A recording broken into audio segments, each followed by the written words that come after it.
سلام خدمت دوستان عزیز. گاردان سوزوکی ویتارا ارسالی از شهر تهران، آقای ایرانیان. پولسشون گردگیرش پاره شده بود به این شکل، ولی پنجره هاش سالمه، یعنی خود پولس سالمه، نیاز به تعویض یا تبدیل به چهارشاخ نیست. حالا در ادامه کلیپ من این قسمتی که براش گردگیر باز میکنم و از این گردگیرای مخصوصی که تو بازار هست براش اجرا میکنم. حالا در ادامه با هم میبینیم. گردگیرهای استفاده شده در همین قسمت گردگیر گاردان‌های سوزوکی ویتارا. حالا گاهن هم برای وسط رؤسا هم استفاده میکنیم. این گردگیرها هستن. حالا فرقشون اینایی که با اونایی که بیرون هست، اینا حالت خشک مانند دارن، مثل اونایی که تو بازار هستن نرم نیستن که تو دور و بالا این بادکنک باد میشه میترکه. اینا خیلی سفت هستن. این گردگیر رایسار یا گردگیرهای سانتافه هم اینجوریه، خیلی خشک هستن. این برندش برای شرکت آرتان هستشون. همکارانی که میخوان استفاده کنن از این برند بگیرن. اینا جواب هستش، ما استفاده کردیم. حالا در مورد اینکه ما چجوری این گردگیر رو اینا نصب میکنیم یه فیلم میگیرم براتون. اول باید شما اون جای لبه قسمتی که خال روی گردگیر میخواید نصب کنید باید اول ایجاد بکنید، بعد گردگیر رو جا میزنید و بس میزنید بهش. حالا در ادامه من این کارو براتونم. این قسمت کاسه گردگیر همون کوبلینگ چیز هستش، سوزوکی ویتارا هستش. حالا من اینو باز میکنم، یه لحظه ببینید دقیقاً چیه ما داریم چیکار میکنیم.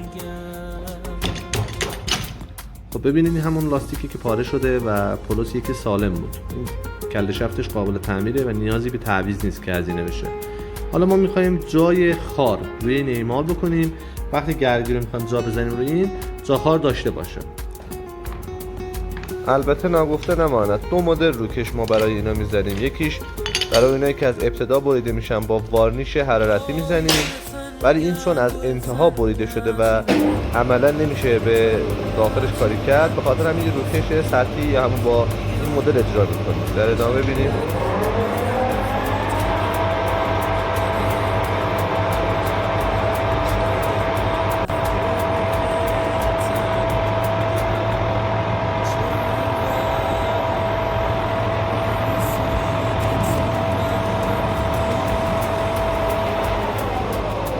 به روش رول برینگ یا همون قسمت فرمینگ بهش میگن، یه بول برینگ اینجا قرار میگیره. این قسمت ما به صورت دورانی فشار آوردیم و ایجاد یه لبه کردیم. حالا لبه چیه؟ اصلا خاموش کن.